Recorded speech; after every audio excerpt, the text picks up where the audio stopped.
Okay, here we are again with our Taita Burrs double cut tungsten. Want to do a demo on these needle nose pliers. I want to show you the cut quality of these burrs. Now once again, I'm running about 12,000 RPM. Okay, you don't want to exceed 35,000. Let the tool do the work. Don't force it.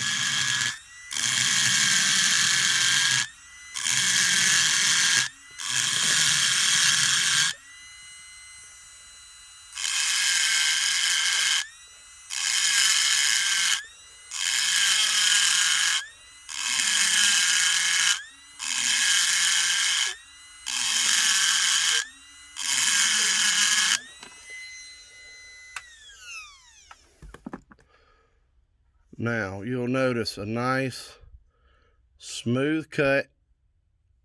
It's smooth to the touch. You notice the burr's cool to the touch. No harm at all done.